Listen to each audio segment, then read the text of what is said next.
ساریہ بن زنیم دائری سپہ سالار افواج سرحد فارس بعہد عمر اصفہان پر لڑ رہے تھے۔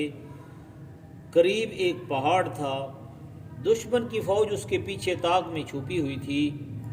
مقابل کی فوج غازیوں کو دھوکہ دینے کے لیے آہستہ آہستہ ہٹی آتی تھی اور غازی اسے دھکیلتے آتے تھے۔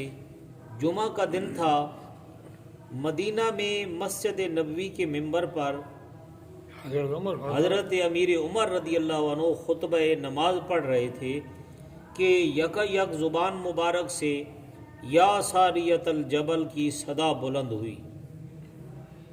تو جمعہ پہ پڑھی دا مدینہ منورہ وچ تو دو کدے کہ فوجاں لئی ہوندا مارنا واسطے حضرت ساریہ نے حضرت عمر خطبہ پڑھتے پڑھتے یہ آواز نہیں نکالی، یا ساریت الجبل، یا ساریہ پہاڑ دو ویکھ کے پہ ہوندی، ساریہ ویکھ پہاڑ دو کے پہ ہوندی، خود خطبہ پڑھتے پہ۔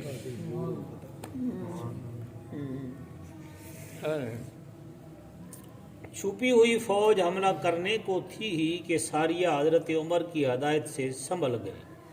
ساریہ نو ات آواز پہنچ گئی، مدینہ منورہ بیٹھے ہوئے تے آواز دیتی ات ساریہ ات سن لئی۔ ساریہ نے فوراً اپنی فوجوں میں پیچھے پرتا کے انہوں نے کٹ مارا۔ یہ سرحد فارس لکھیا ہے، یہ فارس وچ ہے، یہ نہاوند علاقہ تھا نا، نہاوند کتے فارس کتے عرب فارس۔ اور فتح یاب ہوئے۔ سامعین خطبہ اس بے محل جملے سے شش و پنج میں تھے۔ آخر علی المرتضیٰ رضی اللہ عنہ نے اس کے استعمال کا باعث دریافت کیا۔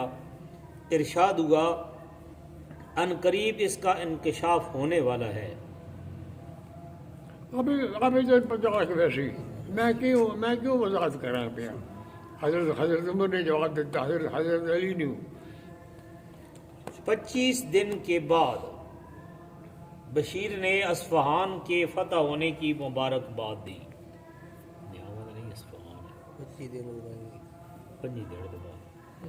اور آواز عمر کا پہنچنا اور ساریہ کا اس پر عمل پیرا ہونا ظاہر کیا۔ یہ تھی ایمانی صداقت اور اسلام کی سچی روحانی طاقت، جس کے لیے 40 منزل دور کا میدان اور منبر مسجد نبوی گویا ایک ہی مکان تھا۔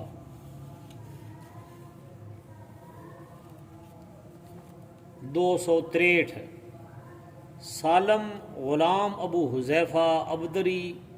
جاہلیت میں ابو حذیفہ نے سالم کو اپنا متبنہ بنا لیا تھا اور اپنی بھانجی فاطمہ بنت ولید سے ان کی شادی کر دی تھی۔ یہ بڑے عالم آئے سالم سابق الاسلام، قاری و استاد القراء و افسر فوج مارکہ یمامہ، شریک بدر و احد خندق، زید بن خطاب علم بردار مہاجرین کو ساتھ لے کر لڑ رہے تھے۔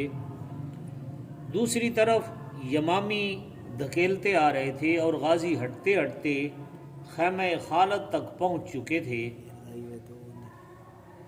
زید نے بڑھ کر بڑھتے سیلاب کو تو روک لیا لیکن خود شہید ہو گئے۔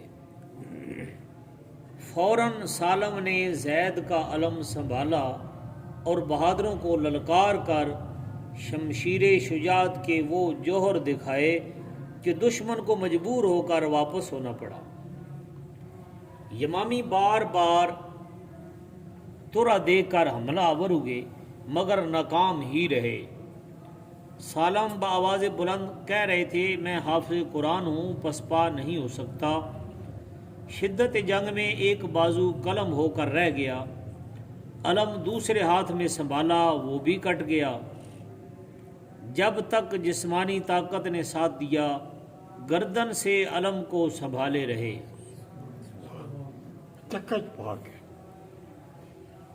آخر نڈھال ہو کر گرے اور جام شہادت نوش کیا۔ نزع کی حالت تھی. بولے ابو حذیفہ کہاں ہیں؟ وہ پہلے شہید ہو چکے تھے. وصیت کی مجھے ان کے پہلو میں دفن کرنا. 264